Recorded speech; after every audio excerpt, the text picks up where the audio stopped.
إن الحمد لله نحمده ونستعينه ونستغفره ونؤمن به ونتوكل عليه ونعوذ بالله من شرور أنفسنا ومن سيئات أعمالنا من يهده الله فلا مضل له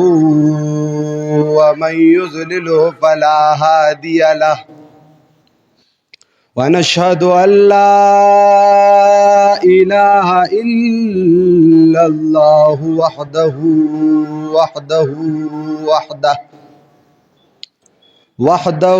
لا شريك له ولا وزير له ولا مشير له وحده لا شريك له ولا مثل له ولا مثال له وحده لا شريك له ولا أصل له ولا فرع له وحده لا شريك له ولا ولد له ولا والد له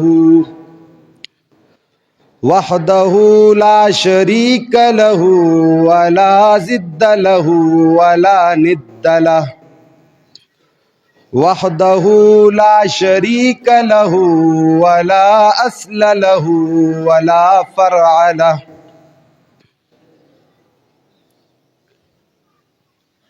أما بعد فأعوذ بالله من الشيطان الرجيم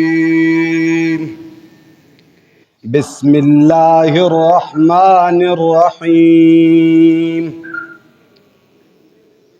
لو كان فيهما آلهة إلا الله لفسدتا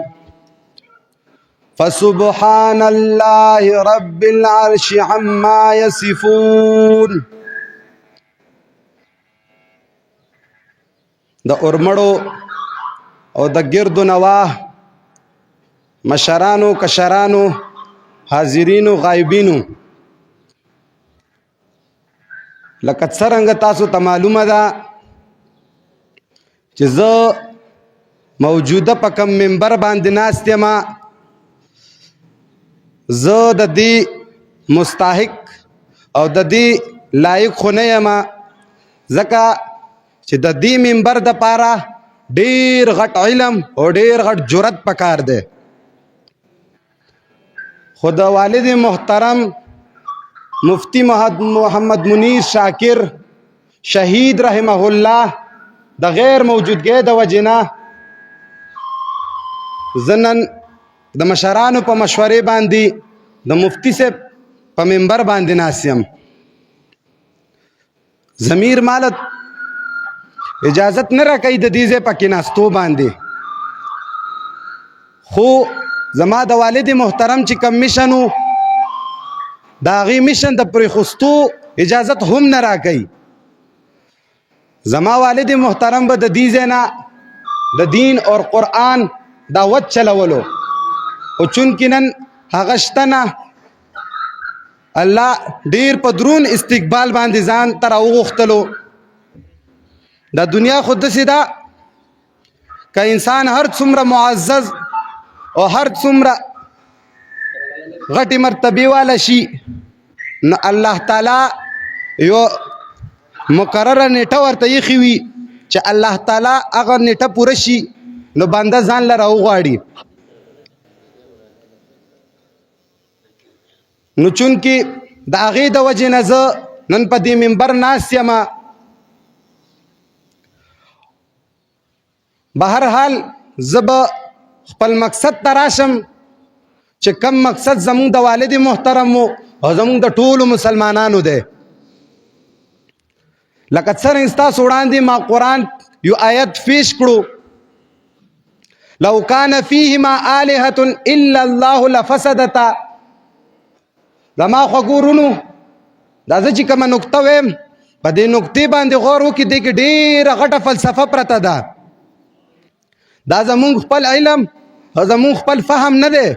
بلکې دا زمونږ د والد محترم برکات دي چې زه نن دلته ناست یم او ستاسو وړاندې د قرآن د آیت وضاحت کومه. د کوم آیت چې ما تاسو وړاندې ولستلو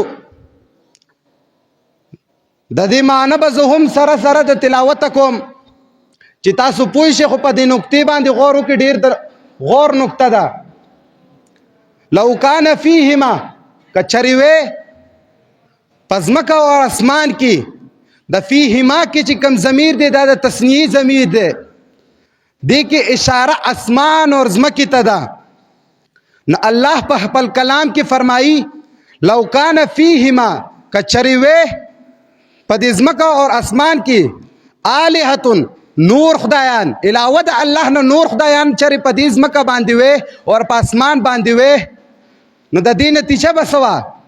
الله وایي چې الا الله، د الله نه علاوه که چرې په دې باندې خدایان موجود وې، اله موجود وې، نو په دې باندې به څه وې؟ نتیجه به یې څه وې؟ لفسدتا، په دې کې به فساد وې. مسلمانانو نن تاسو په خپلې معاشرې کې سوچ وکئ، په خپلې معاشرې کې، په خپل کلي ملت کې او په خپل وطن کې سوچ وکئ. آیا د قرآن دا آیت دروغ وایي که زمونږ مسلمانانو ایمان صحیح نه دی؟ قرآن خو ښکاره ویلی دي، الله خو ښکاره ویلی دي لو کان فیهما آلهة الا الله لفسدتا. که چرې زمانه علاوه په دې ځمکه او په دې اسمان کې بل اله وې نو لفسد د فساد به وې. نعوذ بالله، زه خدا نشم ویلی چې زما قرآن دروغ وایي، زما کتاب دروغ وایي، زما رب دروغ وایي. خدا ویلی شم چې موږ په غلطه روان یو، ځکه چې قرآن خو ښکاره خبره ختمه کړله. وی ویلی که چرې د الله نه علاوه په دې ځمکه او اسمان باندې بل اله وې نو فساد به وې. مسلمانه وګوره نن فساد شته که نشته؟ زما او ستا په معاشرې کې فساد شته که نشته؟ ظلم کیږي او که نه؟ فساد دی او که نه؟ بې ګناه خلک وجل کیږي او که نه؟ ظلمونه کیږي او که نه؟ نو چې ظلمونه هم کیږي فساد هم شته دی او مونږ مسلمانان یو، زمونږ دا ایمان دی چې الله دروغ نه وایي. نو معلومه دا شوله چې مونږ خدایان ټاکلي دي په دې ځمکه باندې، مونږ خدایان ټاکلي دي، معین کړي دي، خاص کړي دي الله نه علاوه. ځکه فساد په دې ځمکه کې دی،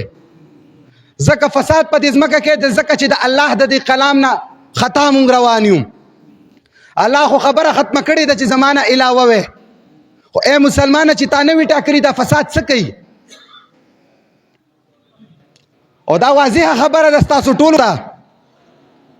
چې نن سبا فساد اسمان سره لګیا دی، خبرې کوي صرف د دې د وجې نه چې مونږ ځان ته خدایان ټاکلي په ځمکه باندې، او خدایان یې هم ټاکلي خو په مختلفو شکلونو باندې ټاکلي دي. چا د پیر په شکل کې خدای ټاکلی دی، چا د مرید په شکل کې خدای ټاکلی دی، چا د مولا په شکل کې خدای ټاکلی دی، چا د مفتی په شکل کې خدای ټاکلی دی، چا د خپل مشر په شکل کې خدای ټاکلی دی، چا د خپل قائد په شکل کې خدای ټاکلی دی. دا خدایان یې ټاکلي دي، ځکه نن څوک په قرآن باندې نه راټولیږي، ځکه نن چې کوم د قرآن خبره مونږ دروغ زمونږ په نسبت باندې دروغ کیږي. زمونږ دا ایمان، زمونږ دا عقیده ده چې دا قرآن رښتونی کتاب دی او زمونږ ټول رب العالمین یو ذات دی. خو نن فساد ډیر حد پورې تللی دی، صرف د دې وجې نه چې د دې قرآن د آیت مفهوم مونږ په خپله غلط کړی دی، مو خدایان ټاکلي دي. نن سبا ته وګوره الله تعالی په قرآن کې صفا واضح اعلان کړی دی چې زمونږ د انسانانو او زمونږ د دې مخلوق څه مقصد دی، څه غرض او غایه دی چې الله پیدا کړي دي. ای مسلمانه ته اول په دې خبرې سوچ وکړه چې یو انسان یو ادنا مخلوق دی. دا چې کله یو شی جوړی، یو شی له وجود ورکوي، یو شی له شکل ورکوي، یو شی له وجود په ځمکه د خدای ورکوي، نو هغه څه د عرض او څه د مقصد نه خالی نه وي. نو سوچ وکړه په دې خبره باندې چې الله ډیر لوی ذات دی. هغه ذات به انسان څنګه بې مقصده پیدا کوي، هغه ذات به انسان څنګه بې مقصده دې دنیا ته رالیږي. قرآن واضح اعلان کړی دی وما خلقت الجن والانس الا ليعبدون، ما نه دی پیدا کړی جن او انس مگر د خپلې بندګۍ دپاره. ای مسلمانه ته د چا بندګي کې؟ تا ځان ته خیال کړی دی که تا چرې د دې رب بندګي کولی ته به دې حد ته راسېدې. قرآن خو ښکاره دا اعلان کړی دی کچرې تا ایمان او ستا په دې قرآن باندې ایمان وې نو ستا به په دې دنیا باندې حکومت وې. وګوره زمونږ تاریخ وګوره زمونږ د صحابه متعلق چې کمی خبرې لیکلي شوي دي په دې بحث کې نه ځو چې صحیح دي که غلطې دي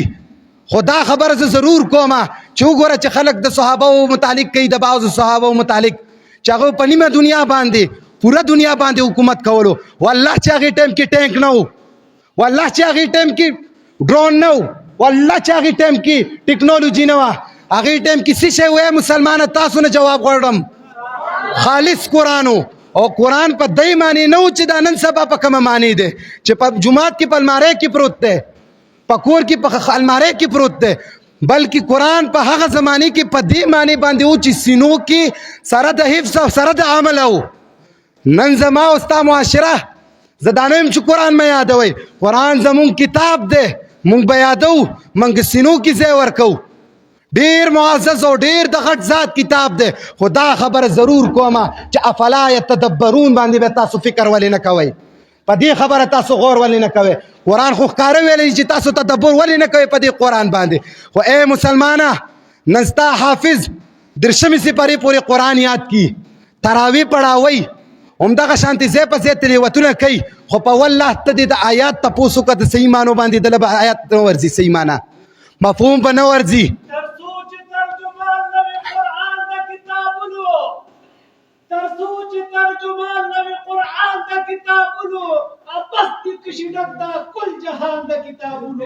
ماشاءالله ماشاءالله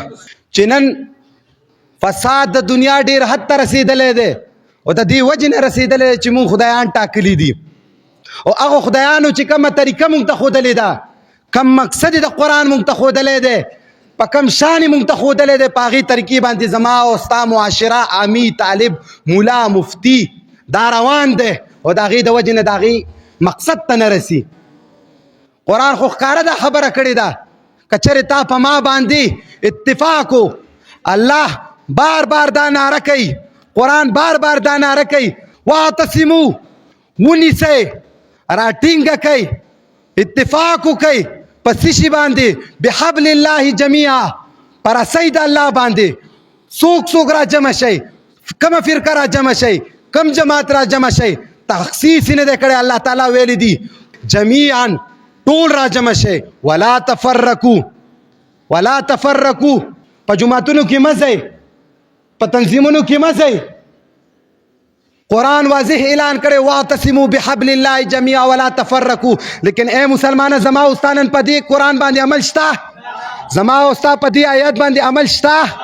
اے مسلمانه الله نه خوف وکړه ته الله پیدا کړی د دې دپاره واضح درته ویلي چې وما خلقت الجن والانس الا ليعبدون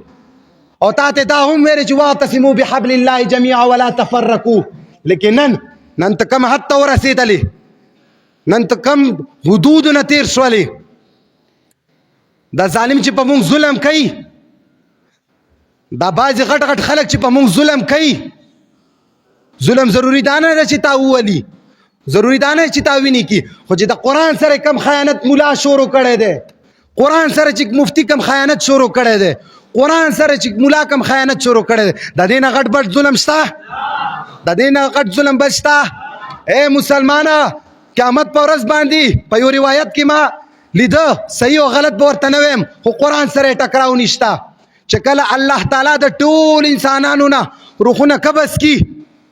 نو د مرګ ملائکې ته به ووایي چې کم قوت الله پیدا کړی دی د انسان نه د ساه اغوستلو د روح اغوستلو هغې ته به ووایي چې څوک په ځمکه د خدای زمانه علاوه پاتې شول هغه ورته وویلې چې زمونږ د روایاتو مطابق دا نه یم چې قرآن ویلی دي چې څلورو فرشتو چې کوم عرش نیولی دی ای الله هغه پاتې دي هغه ورته چې هغې نه م روح قبض که هغې نه یې واغوستو بیا ورته وایي ای ملایکې څوک پاتې شل هغه ورته چې صرف زه پاتې شوم یا رب العزت ته پاتې شولې هغه ورته تا ته م حکم دی چې تا نه م دا اختیار واغوستلی شي دې خبرو ته زه صحیح نه ویم خو تاسو ته صرف د فهم په اعتبار باندې دا خبره کوم چې مازغو ته م دا خبره کوزه شي نو سوچ وکئ په هغه روایت کې دا راځي د هغې نه بعد چې الله به ودرېږي او اواز به وکړي چا لره د بادشاهي چا لره د خدایي چا لره د نن په دې ورځ باندې اختیار اے فرعونه چېرته یې ته اے ابو جهل چرته ته، اے ظالمه چرته ته، اے پلانکیه چرته ته، اے پلانکیه چرته ته. کم سړی چې ځان د خدای د درجې نه نن سبا ټایم کې بره ساتلی دی، یا د خدای سره برابر کړی، یا ظلم کړی دی، یا چې شی کړي دي، سوچ وکړه د هغې سړي په هغې ورځې باندې څه حل وي. مونږ ټولو دا دعوه ده چې الله ډېر غفور الرحیم ذات دی. مونږ د ټولو دا دعوه ده چې الله تعالی ډېر رحم دله دی. ولې مونږ ګورو مونږ څومره ګناهګار یو، مونږ کمې ګناه دي نه چې ونه کړې، مونږ کم ظلمونه دي نه چې ونه کړه، خو باوجود د هغې باندې اسمان په مونږ را پرېوتی دی، ځمکه زمونږ نه تلې ده، ځمکه په مونږ الټه شوې ده. بادشاهي چا لره؟ صرف یو الله لره ده. کم الله لره چې قهار دی. سوچ کو چې یو سړی په مهربانۍ باندې تا باندې کمی کمی خبرې کم کم څه دي نه چې په تا یې رحم کړی دی، نو چې هغه غضب ته واوړي په تا به څه کوي؟ اے فرعون، اے ابو جهله، زما والد محترم خبره کوله چې یو سړي پوسټ شیر کړی، خو زه به د خپل والد محترم خبره نقل کم چې بعضې خلک په دې وخت کې مولا دی که مفتی دی که شیخ دی، د منبر چې کم سړی دی هغه دا خبره کوي چې فرعون داسې و، فرعون لاندې و، فرعون باندې و، ابو جهل داسې و، نمرود داسې و. خو نن سبا موجوده دور کې چې کم فرعونیان دي، اگر چې هغه د شیخ په شکل کې دي، اگر چې هغه د مفتی په شکل کې دي، اگر چې هغه د ملا په شکل کې دي، څه ونه کړل، د خلکو نظریې کم ځای ته ورسولې، څومره اختلافات پیدا کړل، څومره خپلو منځو کې دوری پیدا کړله. زما بعضې ملګري بار شته دي او زما د والد محترم مونږ ورسره ناسته پاسته کوله، الله دې شهادت قبول کړي. هغه ته به خلک راغله خبره به یې کوله چې مفتي صاحب اغیار که اسمان سره خبرې کوي هسې به یې نه کوي. خو نن سبا ټول نه زیات ظلم، نن سبا ټول نه زیات کفر، نن سبا ټول نه زیات شرک زموږ په پاکستان کې کیږي. قسم پاله چې پنجپیرې د جمعیتي جماعت ته نه دننه کیږي، اهل حدیث د دیوبندي جماعت ته نه دننه کیږي، شیعه د بل جماعت ته نه دننه کیږي. اے مسلمانان، اختلافات په خپل ځای باندې سینو کېږي د خپل اختلافات کم ځای ته ورسېدی، ټوکړې ټوکړې شوی، ښځې هم بېعزته شولې، سړي هم بېعزته شول، پردې هم خرابې شولې. زما مولا الله دې ورته هدایت وکړي. دا بار بار چې زما والد محترم مولا یادولو، مولا دشمن نه و، مولا یې د کوره روټۍ نه خوړه، داسې نور څه ذاتیات نه و، خو صرف په دې باندې ورسره بحث و، په دې باندې ورسره مقابله وه چې ای مولا ستا دکانداري په خپل ځای باندې، ستا هر څه په خپل ځای باندې، خو د قرآن مفهوم مه بدلوه، د قرآن چې کوم مقصد دی هغه مه بدلوه. سوال درته کوم، اخره پورې هغه دا چغې ویلې چې واعتصموا بحبل الله جمیعا ولا تفرقوا. زما د والد محترم دا ندا وه چې په قرآن راغونډ شئ. هغه چاته دا نه دي ویلې چې ما ته پلانکې شی وکړه، ما ته پلانکې شی وکړه، هغه ته الله لار ته راغوښتې. خو زما خبره مې کوله چې مولا چې زه دا بار بار خبره کوم د دې وجې نه کوم چې امي سړی نن سبا دور کې په کار ده چې په قرآن ځان پوه کړي. افلا یتدبرون چې کومه صیغه ده، کیدای شي چې اکثر د طالبان یا مولیان یا عوامو کې په ډېر خلک پوهېږي چې دا داسې صیغه ده چې دا مشرک ته،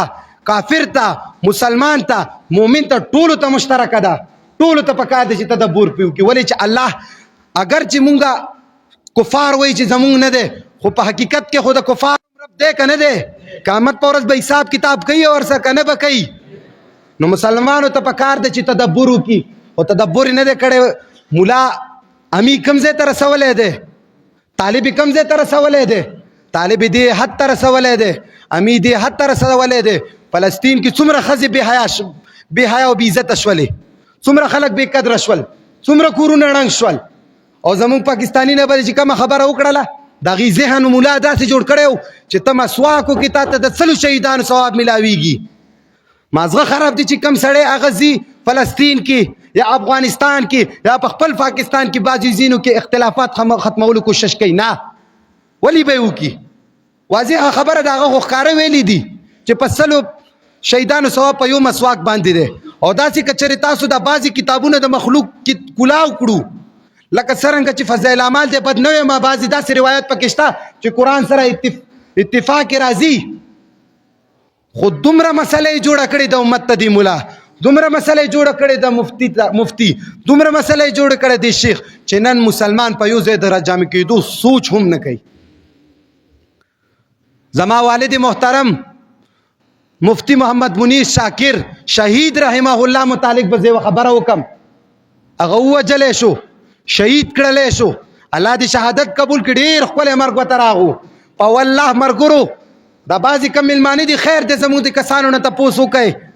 زما والد و، زما سرمایه وه، زما د سر سوری و، قسم دی چې ما نه لاړو، ما نه دي جړلي. زما د سترګې کې به اوښکه څوک ثابته نه کړي، خو صرف په یو ټایم کې مې وجړل. صرف په یو ټایم کې هغه مې انساني خفګان چې انسان فطرت کم دی چې خفګان کوي، هغه خفګان ما په هغه ټایم کې وکړو چې کم ټایم کې زه د والد محترم قبر ته کوز شوم. همت خو زما دومره نه و چې ما والد محترم په خپله دفن کړی وی. همت دومره زما نه و چې زما د والد محترم جسد ما قبر ته سپارلی وی. قبر کې مې کار کړی، خو دیدار مې کولو، دیدار مې د والد محترم کولو. په دې ټایم کې شاته نه عمرګري په داسې پملا راته لاس کې خوستلو، پملا راته لاس کې خوستلو، او ماته د خپل والد محترم د شهید رحمه الله تکې لاس کې راکړلې. پرم مې دې قسم چې مال کمزور را کو یو رب ته پته ده، خو سینې له مې بیا هم جړه به تاسو لیدلي چې ما ډېر نه دي جړلي هغه ټایم کې. ولې چې ما تسلي وه په زړه باندې چې زما والد محترم کتلی دی دې دنیا نه په غیرت، په جرت، د قرآن په دعوت، د الله په نوم، په توحید باندې تلی دی. د هغه څه په جایداد باندې چا سره لانجه نه وه، د هغه په ځمکې باندې چا سره لانجه نه وه. هغه د الله دا کتاب خلکو ته ښودلو چې اے مسلمانه دې کتاب ته راشه، دا اصل کتاب دی، په دې باندې فیصله وکړه، په دې باندې خپله نظریه عقیده پیش کړه. ایا ستا د نظریه عقیده دې سره تعلق ساتي؟ دې قرآن چغې ډېرې ووالې، د مفتی په شکل کې، د ملا په شکل کې، د مفتی منیر شاکر رحمه الله په شکل کې چې واعتصموا بحبل الله جميعا ولا تفرقوا. لیکن اے مسلمانه چغې دې وانه اورېدې په ټایم باندې. اے مسلمانه نور قیمتي غمی د سره دي د نر نه روان دي. اے مسلمانه زه ته اتفاق دا اختلاف ختم کا. زما مفتیانو ته، زما علماو ته، زما شیخانو ته درخواست ورته کوم چې اے مولا، اے مفتی، اے شیخه، اختلافات په خپل ځای باندې په تندري واله. فروعي مسایلو اختلاف دي، په فروعي مسایلو باندې ته وایې چې تا خدای نه نیسي، په فروعي مسایلو باندې څوک کافر کېږي نه. اے مسلمانه چې په خپله دا خبره کې، په خپله مولا چې ته دا خبره کې چې په فروعي مسایلو باندې څوک کفر ته نه وځي، نو ولې مسلمان یو ځای ته نه راولې؟ د خپل والد محترم چې زه کله قبر ته کوز شم نو ما له په ملا لاس کې خوستلی شو چې ما شاته راوکتو، مالی د والد محترم تکې لاس کې راکې. والله چې ډېر درد مې په ځان باندې برداشت کو، صرف د دې وجې نه چې دا د دې رب دپاره تلی دی، دا د دې کلام دپاره تلی دی چې کوم کلام مونږ ته دا خبره کړې ده چې وما خلقت الجن والانس الا لیعبدون. خو زما والد محترم په هغې عمل وکړو او الله ځان ته وغوښتو. خو چې ما هغه تکې د خپل والد محترم زما ورور ته ورکړي او کفن کې ورسره بند کړلې، نو چې کله والد محترم باندې دفن کولو او خاوره پې اچوله، په والله چې ما له هغې ورځې ډېر زور راکړو په دې مسله باندې، نه چې زما والد محترم دی. ما په اکثر مدرسو کې طالبانو سره په دې بحث و چې په والله ملګریه زه په دې خبره باندې زه مفتي منیر شاکر په هر دلیل کې، په هره خبره کې نه ذکر کوم چې زما پلار دی، زه تی پیدا یم، بلکې والله چې مفتی منیر شاکر ذکر چې زه کوم صرف د دې وجې نه کوم چې هغه په قرآن نن سبا وخت کې صحیح ولاړ دی. هغه قرآن تفسیر بالقرآن کولو، هغه وضاحت د قرآن په دې قرآن باندې کولو، د مخلوق کتابونه یې ورته چې کوم د ذریعه نه وه جوړه کړې. نن قرآن دومره مظلومه دی، د دې مظلومیت دپاره زه والد محترم چې کومه ستړې کوله چې نن قرآن دومره مظلومه دی چې کم تفسیر کم خبره کړې د قرآن د هغې نه اخوا دې خوا نشي تلی، چې کم مفسر کم خبره کړې قرآن د هغې نه اخوا دې خوا نشي تلی، چې کم محدث کم خبره کړې د قرآن نه اخوا دې خوا نشي تلی. ولې اے مسلمانه دې حد ته ولې ورسېدو؟ دا خلک دې حد ته ولې ورسېدل؟ دا عوام دې حد ته ولې ورسېدل؟ دا مسلمان دې حد ته ولې ورسېده؟ تا خو خدای هم یو دی، تا خو رب هم یو دی، تا خو کتاب هم یو دی، خو باوجود د هغې ستا اوسه پورې اتفاق رانغلو، باوجود دا غستا اوسه پوری په یو قرآن او په یو احادیث صحیحه باندې ټول باندې ادم صحیحه باندې چې کوم قرآن سره موافقت خوري ټکراو نه خوري، په هغې ستا غونډه ولې نه کېږي؟ د مجوسو چې کوم دین دی، د مجوسو چې کومه سوچ مونږ ته جوړ کړی دی، هغې خپل کوشش په کتاب کې کړی دی، هغې خپل کار په کتاب کې کړی دی، خو هغه وایي چې کتاب کې خو کار وکړلو، خو اوس به دومره څوک کوي چې دا خلک اوس نورو خلکو ته ورسي د عوامو ذهنونو ته یې کوز کو مسلمانانو ته یې ور ورسو د مسلمانانو ذهن نه د دین اسلام د خبرې هېرې کو د قرآن اصل مقصد ته هېر کو د چا په شکل کې تاله راغه د ملا په شکل کې تاله راغه د مفتی په شکل کې تاله راغه د عالم په شکل کې تاله راغه والله بالله تاریخ وګوره د ملا د ډېر وخته پورې د دې اصطلاحاتو دین سره هیڅ قسمه تعلق نه و د مفتی او د شیخ دا ننني اصطلاحات دي دا نن جوړ کړي شوي اصطلاحات دي پخوا مفتی شیخ مولا نه و خو چې دا نن سبا شیخ مفتی مولا ذکر کیږي دا صرف د دې وجې نه کیږي چې د دې سړي د دې عامي سړي د دې طالب سړي د دې ناپوهه سړي په دې باندې اعتماد پیدا شي او بیا همدغه سړی د دې کتابونو په ذریعه باندې د کتابونو په وضاحت باندې قرآن په کومه طریقه باندې دې ته ښیي په دې ته لوستي په هغه طریقه باندې د دې ذهنونو ته کوز شي او د هغې نتیجه نن سره ووترونو د هغې نتیجه نن دا راووته چې په یو جومات کې یو مسلمان د بل مسلمان جومات ته نه ځي جومات خو ډېره لرې خبره ده مسجد خو ډېره لرې خبره ده عیدګاه خو ډېره لرې خبره ده د یو مور نه چې پیدا دي د یو مور نه هغه په یو ځای باندې کور کې نه پاتې کېږي صرف د دې وجې نه چې ملا جدا کړي دي مفتی جدا کړي دي شیخ جدا کړي دي اے ملا اے مفتی امی سړی چې زه په دې بیان کې نه یادوم صرف د دې وجې نه یادوم کني تاسو هم ګناهګار یې په دې خبره باندې قیامت په ورځ باندې به الله تا سره ملا نه ودرئ چې ته راکه جواب قبر کې به تا سره ملا نه وي راکه جواب بلکې تا سره به خپل ایمان خپل عقیده خپل فهم خپل غیرت خپل جرأت به در سره وي چې الله ته به ودرېږي او بیا به چې کوم دی جواب ورکړي خو نه نن زما امی نن زما طالب دین یې پرېښی دی په ملا باندې په مفتی باندې په شیخ باندې زما امینه ته نن تپوس وکړه پلانکې مسله څنګه ده زه خو ملا نه یم زما طالب نه تپوس وکړه چې دا مسله څنګه ده زه خو ملا نه یم ناپوهه سړي نه تپوس وکړه دا مسله څنګه ده زه خو ملا نه یم زه خو مفتی نه یم زه خو شیخ نه یم اے مسلمانه دې حد ته ملا رسولی خو ستا هم پکې لاس شته دی ته په خپله په قرآن باندې ځان ولې نه پوهې قرآن خو خپله ویلي چې هذا کتاب مبین دا د فیصلې کتاب دی او تا ته چې نن سبا د مجوسو د کتابونو نه فیصلې کېږي ته نه پوهېږې په دې خبره باندې تا ته چې مخلوق په کتابونو باندې فیصلې کېږي ته نه پوهېږې په دې خبره باندې ښه پوهېږې خو ځان د دې حد ته رسولی دی چې ته اوس حق اواز نه شي اوچتولی ته سمه خبرې نه شي کولی ته د باطل په سترګو کې سترګې نه شي اچولی ته د ناروا سړي په مخامخ باندې خبره نه شي کولی زموږ په روایاتو کې راځي صحیح او غلط به ورته نه ویم ځکه چې زما دومره مطالعه نشته چې د دې سند څنګه دی د دې سند څنګه دی چې حدیثونو کې راځي او تاریخ کې هم راځي چې داسې صحابه وو چې ډېر جرأتمن وو او چې پاپسې دل خبره به یې وکړه او هغې به داسې د خلکو د ضمیر د اظهار دپاره د عقیدې معلومولې دپاره د مسلمانانو او د خپلو د صحابو د ایمان او د غیرت معلومولو دپاره به یې ونیمه خبره وکړه که چېرې زه داسې وکړم د قرآن خلاف د پیغمبر خلاف د سنتو خلاف د تاسو به څه ریاکټ په هغې باندې صحابه به ورته په جرأت سره پاسې د که چېرې تا داسې وکړل نو زه به تا سره داسې وکړم نن ملا چې کومه خبره کوي نن مفتی چې کومه خبره کوي نن د فهم علم والا چې کومه خبره کوي نن د قرآن چې ځان ته دکانداران جوړ کړي دي دکانداري پې کوي هغه خلک چې پاسې کومه خبرې کوي چا کې دومره جرأت نه چې ورته وایي چې ملا صاحب دا خبره خو د قرآن سره صحیح نه ده سلو کې به شل جاهل وي 80 به جاهل وي 95 به جاهل وي 5 2 3 4 یو خو به پکې عاقل عالم د فهم والا سړی وي که نه پاسېدلی دی چېرته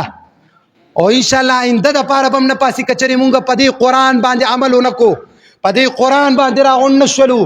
په دې قرآن باندې مونږ اتفاق ونه کړو قرآن خو واضح چغې وایي فرقو کې مه به جدا کېږئ په ډلو کې مه ځئ په تنظیمونو کې مه ځئ خو نه مونږ ته خو مشر ویلی دي مونږ ته خو شیخ ویلی دي مونږ ته مفتی ویلی دي نو اصل مین چې کوم آیتو به هر حال ما خبره ده الوهیت کوله چې ولو کان فیهما آلهة الا الله لفسدتا نو نن فساد عروج باندې دی زمونږ په مسلمانانو په معاشره کې صرف د دې وجې نه چا مولا په شکل کې ځان له خدای ټاکلی دی چا د کتاب په شکل کې خدای ټاکلی دی چا د پیر په شکل کې خدای ټاکلی دی چا د مفتی په شکل کې خدای ټاکلی دی چا د خپل مشر په شکل کې خدای ټاکلی اللہ تعالیٰ پا قرآن کی فرمائی ام اتخذوا من دون اللہ آلہتا قل ہاتوا برہانکم. آیا تاسو نیسے، آیا تاسو خاص کوئی، آیا تاسو معین کوئی، آیا تاسو ځان ته جوړوي د الله نه علاوه خدایان. اے مسلمانه قرآن د ته په دې وجه باندې ویلی چې هغه ته پته ده چې داسې بېایمانه خلک به راشي، داسې دوس خلک به راشي چې هغه به د قرآن نه په خپله باندې ځان نه پوهوي، هغه به د قرآن نه په خپله باندې سمج کې نه راولي. زما والد محترم ما وختیم خبره وکړه چې ما به ملګرو ته ذکر کولو د دې وجې نه به مې نه کولو چې زما زید پیدا هم تی والله چې صرف د دې د وجې نه به ما ذکر کولو چې هغه به قرآن په وجه باندې ما ورسره مینه ډېره زیاته وه. اے مسلمانه قرآن خو تا ته وایي ام اتخذوا من دونه آلهة، آیا ته نیسي د الله نه علاوه اله او نیولی دی او که نه په نن سبا دور کې د الله خبره صحیح ده او که نه ده صحیح. او دا مسلمانانو ته، دی کفارو ته، دی مشرکینو ته، دی بدعتیانو ته چې قرآن ته خطاب کوي کل هاتو برهانکم، راوړی واضح دلیل راوړی چې ستا دا پیر مشر مفتی ملک دا په صحیح لاره باندې دی او که نه. قرآن ویل چې هاتو برهانکم قل هاتو برهانکم. الله حکم کړی دی چې ووایه دې سړي ته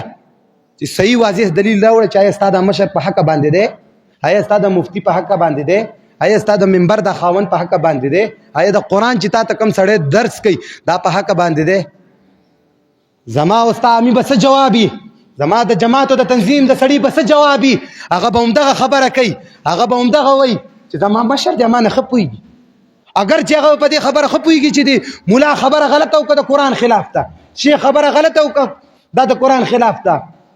خو چې تپوس یې وکړي هغه وایي چې مشر دی هغه پوهېږي نو مفتی دی هغه پوهېږي نو هغه مونږ نه په بهتر دی بس داسې دی او داسې دی خبرې به وکړي ځان به دنه خلاص کړي. خو قرآن ما تاسو ته څه وویلی چې ملا مفتی امي شیخه امي ځان ته په خپله ویمه قسم په الله د قیامت علامات خو به قرآن ارمان دی چې بعضې خلک ته خبر وی خو اکثر کې دی شي ته نه خبر، خو امید دی الله نه چې خبر به وي ځکه چې دلته کم خلک راغلي دي دا د قرآن د وجې نه راغلي دي، دا د مفتی د وجې نه دي راغلي،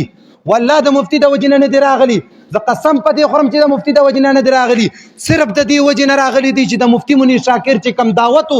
کم قرآن یې خلکو ته ښودو کم چې الله ته خلک راغوښتو آیا دا میشن به څوک برقرار وساتي او که نه. نو دا خلکو کې اکثر خلک چې کم دي په دې باندې قرآن باندې فهم لري. ما په هغه ورځ باندې زړه ډېر خوشحال شو، زه صرف د والد محترم په مرګ باندې انساني خفګان په خپل ځای باندې او بعضو مرګرو په دې باندې خفګان وکړو چې مفتی منیر شاکر شهید رحمه الله 15 سپارې پرېښوستلې، والله چې په هغې ما ته هم درد شوی دی، والله چې هغې ته په دنیا مسلمانانو ته پې درد شوی دی. خو دا دعا کوئ یاد خدای ما نه بهتر د دې منبر یو ښکلی خاوند زه دا خبره نه کوم چې خدای دې ما نه دی الله تاسو ته بهتر یو داعي درکړي یو مشر درکړي چې دا قرآن تاسو د الف نه تر یا پورې د الف لام میم نه تر عامه سپارې پورې د الله په طریقه د پیغمبر په طریقه باندې تاسو ته وړاندې کړي او ستاسو سینو ته یې کوز کړي. چې زه والد محترم سره ناست وم د جمعې مانځه نه بعد که تاسو لیدلي وي مفتي صاحب دا ترتیب دی چې کله دې ځای کې بیان ختم کړي نو هلته کښېني نو ډېر ملګري لرې لرې نه راغلي، بعضې هسې د دیدار دپاره راشي، بعضې هسې د ملاقات دپاره راشي. نو په هغې کې یو طالب و زما په خیال که ملا و دومره مې ترې واورېدل چې او طالب و زما په خیال غالبا هغه د یو مسلې تپوس وکړو زما والد محترم نه، ورته ووایه چې مفتي صاحب دا مسله څنګه ده، دا خبره څنګه ده، د دې مسلې د قرآن کې د دې حیثیت څنګه دی، شریعت کې د دې حیثیت څنګه دی، دا به ته منې او که نه چې مفتي صاحب خبره به پوره نه وه، مفتي صاحب د قرآن آیت پوره کړی نه و، د والد محترم یو شاګرد و چې هغه سیډ نه اواز وکړو او دا به تاسو منې او نه د حقیرۍ د وجې نه ویم، د دې بې عزتۍ د وجې نه ویم، د فخر د وجې نه ویم چې هغه سړی رکشه چلوي والله د قرآن آیات ورته وویلې چې مفتي صاحب د دې مسلې ذکر په دې ځای کې دی او شرعي خبره داسې ده. بل خوا کې یو ملګری را سره بر ولاړو چې خبرې لږې مخې ته لاړې هغه اواز وکړه چې مفتي صاحب د آیات داسې دی، په والله چې زړه مې دومره خوشحال شولو دا خبره مې دې پورې وکړه چې دې ځای کې کم خلک ناست دي دا زما دپاره نه دي راغلي دا د قرآن دپاره راغلي دي او امید ده چې په دې باندې به ډېر خلک په قرآن باندې پیږي خبره مې د توحید کوله دا ډېره وسیع موضوع ده زه دومره لایق نه یم چې دا موضوع وچېړم زه دومره تکړه نه یم چې دا خبره تاسو ته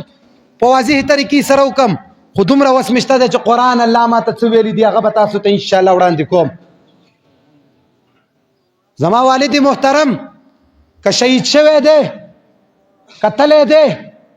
ای مخالفه په دې خوشحال نه سي چې مفتي منیر شاکر تا شهید کړلو نو مفتي منیر شاکر میشن ختم شولو الله دې اول مال توفیق راکړي او بل ما ته دا مثالونه درک کنه چې د عوامو سینو ته قرآن په داسې معنو کوس کړی دی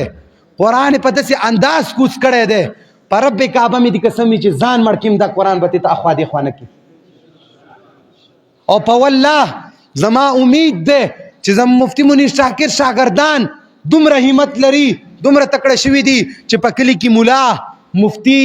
شیخ ملک د قرآن خلاف کوي والله چې دای په سترګو کې سترګې واچوي ورته ووایي چې داسې نه داسې ده انشاءالله زه به د خپل مثال درکم زما والد محترم د ستاسو په نسبت باندې یو ډېر غټ عالم الدین و خو زما د خپلو د ملګرو خبره بدله وکم د فهم او د علم او د تکړهوالي او د جرأت او د غیرت خبره بدله وکم چې ما به یوه نیمه غلطه کوله والله چې دې ملګرو ماته بار بار تنبیه کړې ده عبدالرحمانه داسې مه کوه عبدالرحمانه دا کار داسې نه دی عبدالرحمانه دا کار د قرآن مطابق ښه نه دی سوچ وکړه د مفتي منیر شاکر غوندې سړي ته چې ویلی شي سوچ وکړه د مفتي منیر شاکر غوندې هستی ته شهید رحمه الله غوندې هستی ته ویلی شي نو ملا چې شی دی مفتی چې شی دی شیخ چې شی دی او زه دا نه یم چې زه غټ سړی یم چې ما ته دې څنګه ویلي خو دا خبره کوم چې مفتي صاحب ستاسو په زړونو کې ډېر غټ مقام او چې تاسو ما ته دا خبره کوله دا ډېر غټ زور غواړي دا ډېر غټ جرأت غواړي او سلام کوم ستاسو دی غیرت ته سلام کوم ستاسو دی جرأت ته چې تاسو مال تنبیه کړې ده تاسو نورو خلکو ته تنبیه کړې ده او دا تاسو ته هم درخواست کوم چې دا مسله داسې پرې نه ږدئ دا د مفتی صاحب دا میشن داسې یتیم پرې نه ږدئ دا به مخې ته که د امی په شکل کې که د ملا په شکل کې که د مفتی په شکل کې دا مخې ته ویسئ په والله چې لاره د نه خطا کېږي او خطا شوې ده نور به څه خطا شي د ملا د مفتی د شیخ د منبر د خاوندانو به یو مثال درکمه تاسو به ډېر لیدلي ډېر شته د زموږ په علماو کې ډېر معذرت سره ویم عزتي مې نه ده مقصود د هغې حقیرت مې نه دی مقصود خو ای مولا په غلط روانې والله چې قیامت په ورځ الله دنه تپوس وکړي چې ځمکه اسمان دنه خطا شي زما مولا چې سټیج ته لاړ شي منبر ته لاړ شي هغه د قرآن یو آیت ووایي شکر الحمدلله چې ابتدا خو په قرآن کوي که نه شکر الحمدلله چې ابتدا خو په حدیث کوي که نه او دا مې هم درخواست دی چې احادیث هم هغه حدیث وایي چې کم قرآن سره خو موافقت خوري هغه روایت خو مه وایه که نه چې کم په سلو شهیدانو ثواب په یو مسواک ورکوي چې بیا ستا په ګاونډي باندې ظلم وي ستا په علاقې کې په سړي باندې ظلم وي ستا په معاشرې کې په سړي باندې ظلم کېږي او ته بالکل تسلیم لاس ولاړې نو زمونږ ملا چې سټیج ته وخیږي یو آیت ووایي او د هغې نه بعد بیا د خپلو اکابرې پړپړي شروع کړي د خپلو مشرانو پړپړي شروع کړي د هغې د بهادرۍ خبرې شروع کړي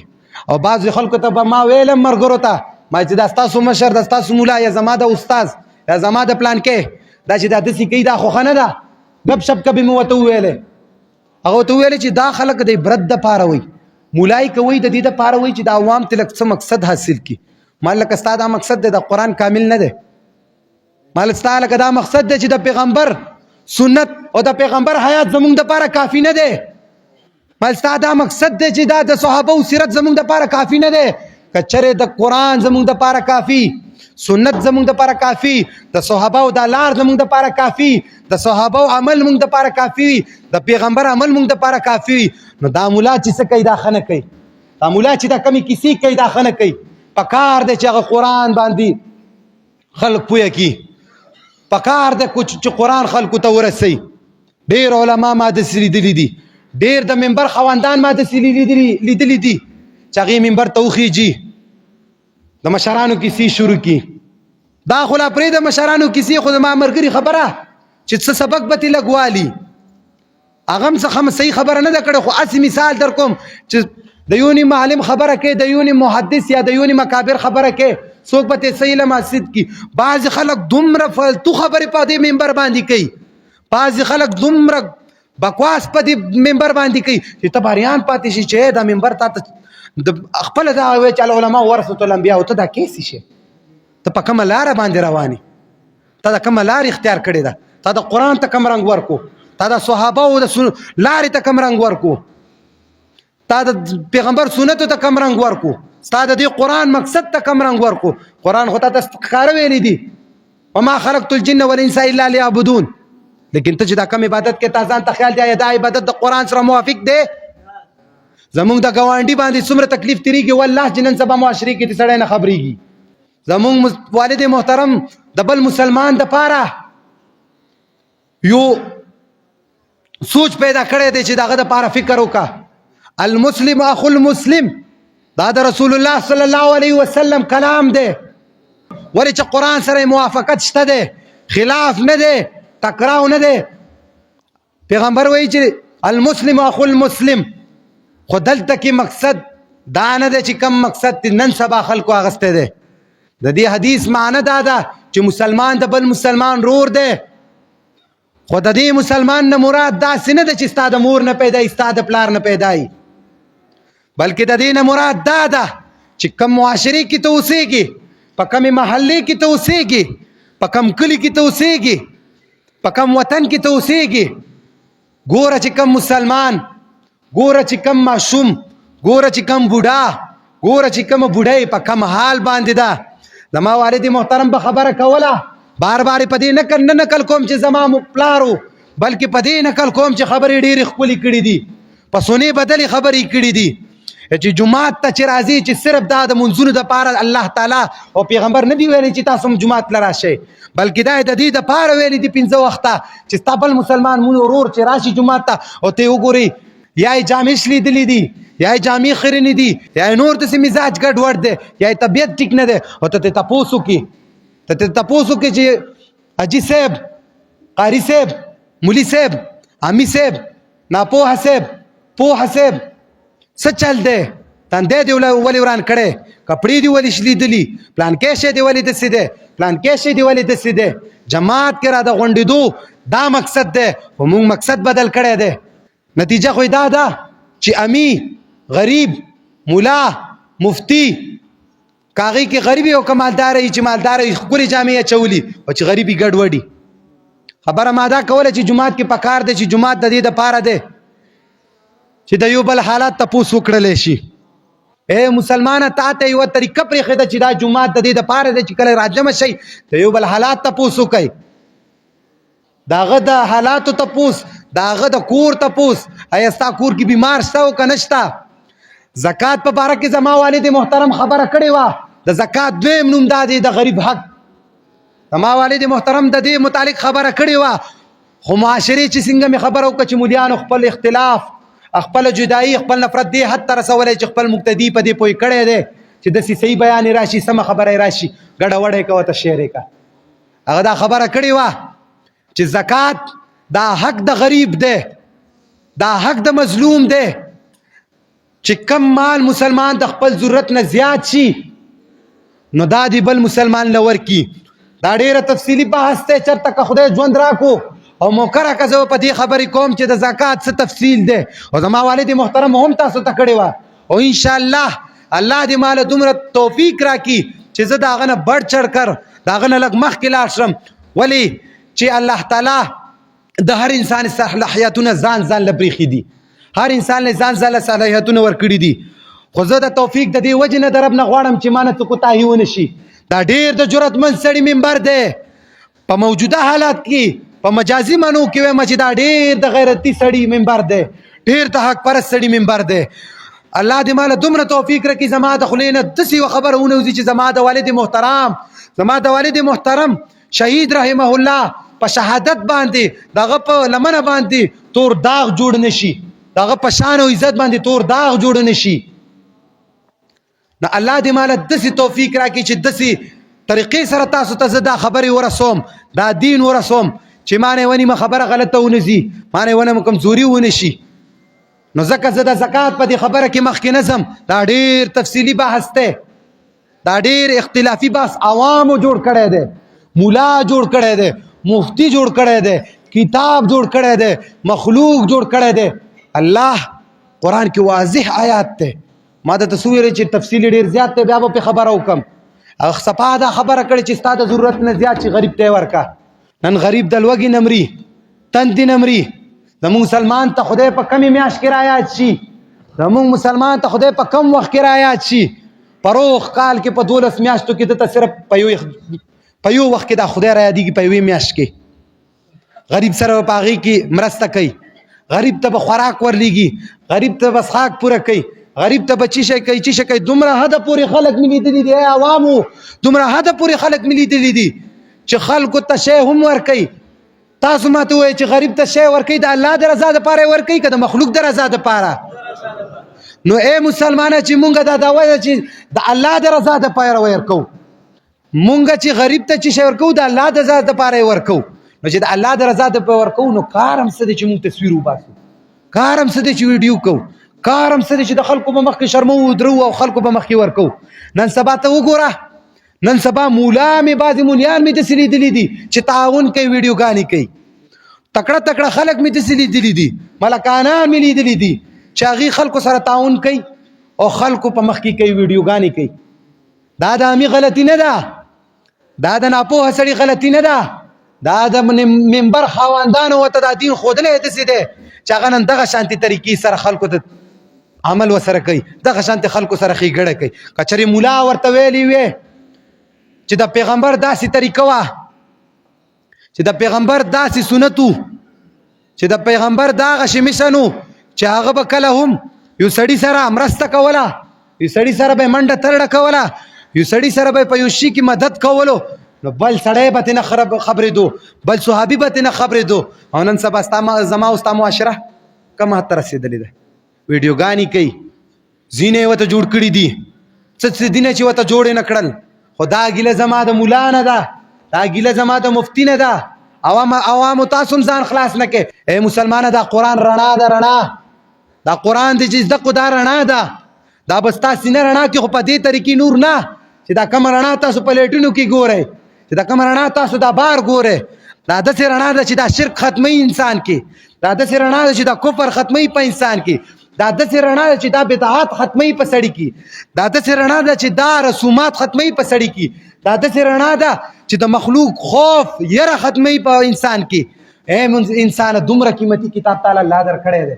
اے مسلمانه دومره قیمتي کتاب تعالی الله درکړی دی، خو چې د هغې نتیجه عمل هم پکې، د خپل سوچ مطابق عمل هم پکې.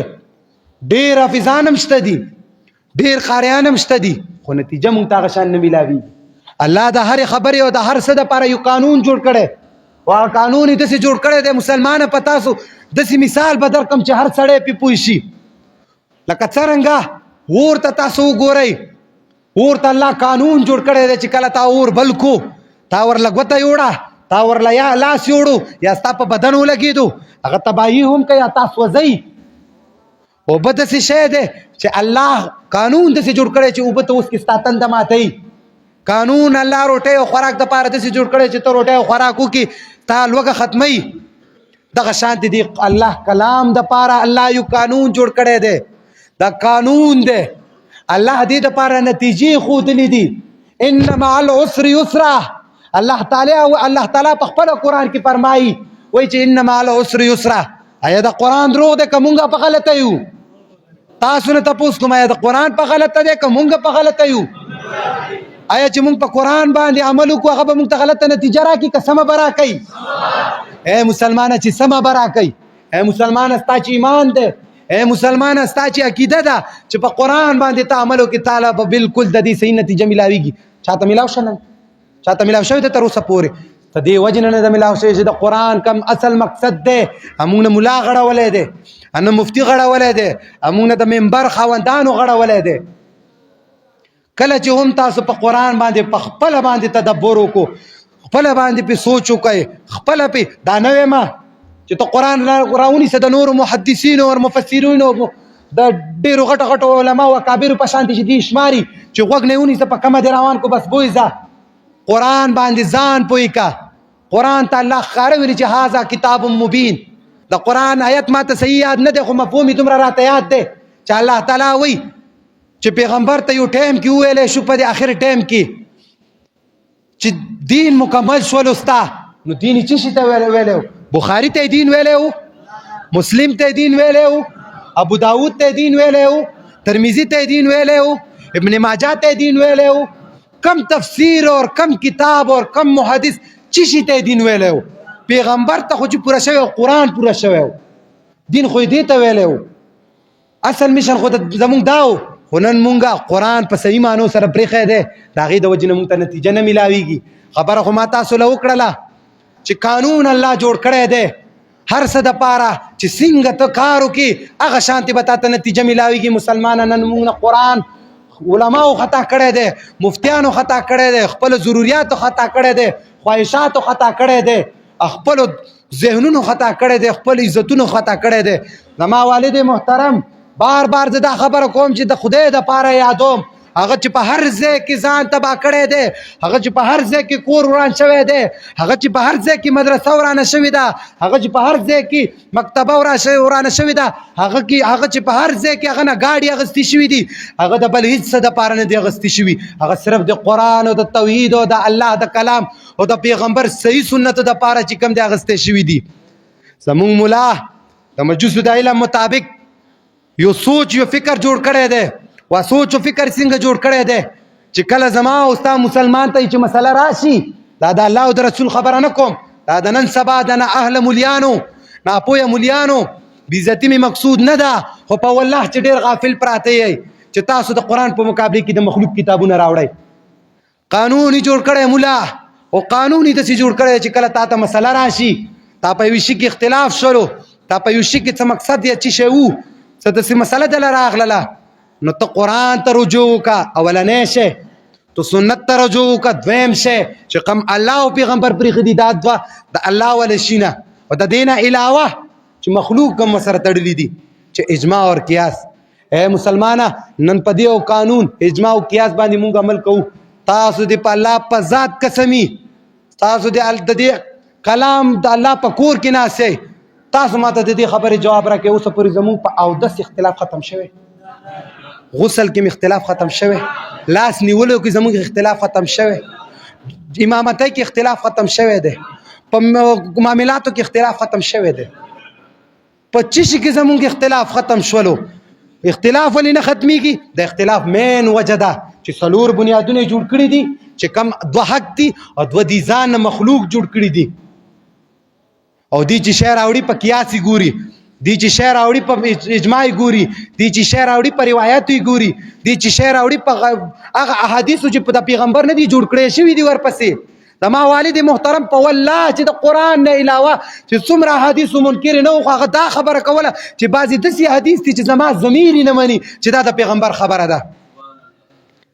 ضمیر والله چې هغه خبرې تاسو ته مفتي صاحب کړي دي ستاسو ضمیر منله چې دا خبرې د پیغمبر دي. پیغمبر ته خو ښکاره ویلي چې بلغ ما انزل الیک ورسوه هغه څه چې ما تا ته نازل کړي دي. الله قرآن نازل کړی و، الله قرآن نازل کړی و خو هغه قرآن مونږ پرېښی دی د هغې نتیجه مونږ ته نه میلاویږي. بهرحال ما خبره کوله چې زما والد محترم شهید کړلی شو صرف د الله د کتاب دپاره، صرف د الله د توحید دپاره، د پیغمبر د سنت دپاره. اے مسلمانو عزم وکړه چې په خپلو بچو باندې به داسې مدرسو کې سبق نه وایي چې دننه کوي چې سبا روزي بیا قرآن نه پیژني، خپل امیر او خپل ملا او خپل مفتی پیژني. کوشش وکړئ چې داسې مدرسو ته یې ولیږئ، کوشش وکړئ چې داسې مولیانو ته یې ولیږئ چې د الله والی د روایاتو نه چې ډېر لرې وي، د احادیثو نه هغه احادیث د قرآن سره ټکراو خوري چې د دې نه ډېر لرې وي. زمونږ مسلمانانو ته افسوس پکار دی، افسوس. د سعودي عرب یو مشر دی کیدای شي چې دلته ډېرو کسانو ته پته وي چې هغې هلته خبره وکړه چې چانبین دې وکړلی شي د دې روایاتو او د دې احادیثو چې کوم د قرآن سره ټکراو خوري چې هغه ته مونږ لرې کړو، چې کوم قرآن سره ټکراو نه خوري چې هغه مونږ خلکو ته په مخ منظریان باندې راولو. څومره روایت صحیح شوي تاسو دې خبرې نه خبر یئ؟ سوچ وکړه 105 روایت داسې دي چې هغه د قرآن سره موافقت خوري او زما مولا زما مفتی زما شیخ الحدیث محترم زه دا ورته نه یم دا سوچونه عقیدې نظریې غلطې جوړې شوي ځکه کوي والله چې صرف د دې وجې نه کوي دا خلک چې دې ته دا خبره سمه ښکاري دي نظریې سوچونه غلط جوړ شوي دي 105 روایت صرف هغه د قرآن سره موافق راغلی ته سوچ خو که دې خبرې ته او په دې باندې لانجه د څومره ټایم نه شروع ده والد محترم خو د ما و د والد محترم خو تقریبا 30-40 سال عمر او د په دې منبر او په دې بیانونو او په دې میدان کې جهاد میدان کې به تقریبا 20-30 سال شوي وي دا اختلاف خو زموږ ډېر پخوا نه روان دی ولې روان دی قرآن پرېښی دی روایت هم رانیولي دي احادیث هم رانیولي دي اغیاره دا خبره په کلاو غوږونو واوره نه دمکي در کوم هېڅ شی هم نه در کوم ډېر عاجزه خلک یو زما والد محترم هم یو ډېر عاجز انسان والله نه خاندان غټو والله نه مال دولت وسره والله نه داسې عزت وسره خو الله چې هغه له کم مقام ورکو اغیاره ډېر بد دې وکړل اغیاره په مرګ نه یو خفه خو چې هغه کم میشن نیم پاتې شلو په هغې ډېر سخت خفه یو والله چې په کور کې ښځه بچی سړی په دې ژاړي چې مفتي صاحب روان دی چې دا 15 سپارې پوره کړې وی قرآن تفسیري چې پوره کړی وی مرګ خو هسې راتلو یو ورځ خو به راتلو د پیغمبر او د صحابه عظیم هستیانې تللی دي په مرګ موږ نه خفه کېږو قرآن ویلی دی چې کل نفس ذائقة الموت هر یو نفس به دا ذایقه څکي خو مونږ په دې باندې سخت خفه یو چې زما والد محترم نیم مشن پاتې شو خو ما تاسو ته وویلې چې کوشش وکړئ چې خپل بچي داسې مدرسو او داسې ځینو کې داسې مولیانو سره کوي چې هغه قرآن ورته وښیي خالص دین ورته وښیي خبرې مانه ډېرې اوږدې شولې خو والله په دې سینې کې مې درد دی والله چې په دې سینې کې ډېر تکلیف پروت دی د هغې د وجې نه مانه خبرې اوږدې شولې اوس هم ډېرې خبرې پاتې دي خو قسم په الله که زه لګیا څه شم دا خبرې او د دې دعوت خبرې چې زه کوم دا ډېر ناوخته پورې نه ختمیږي ما خو ډېر تفصیلي بیان شروع کړی الله تعالی دومره توفیق راکړو چې بیان دې حد ته راورسېدلو چې ټایم پوره شلو زه اخر کې ټولو مسلمانانو ته ټولو مشرانو کشرانو ته صرف یو عاجزانه درخواست کوم مونږ به خپل کوشش کوو زه به خپل سبق ویم زه به محنت کوم انشاءالله زما نور چې څومره ماشومان څومره د مفتي صاحب کسان دي کوشش به کوي خو تاسو دا عزم او واده وکئ چې زمونږه تپوس کول زمونږه پوښتنه کول زمونږه تعلق او زمونږه د مشرولۍ چې کم حق زمونږ باندې د مفتي صاحب اوس په تاسو پاتې شو چې دا د نه پاتې نه شي هیر هم نه کوئ زمونږ والد محترم خالص تاسو دپاره او تاسو هغه دین دپاره چې الله تاسو ته رالیږلی و درخواست کوم چې زمونږ د کم مشران سپینګیري دي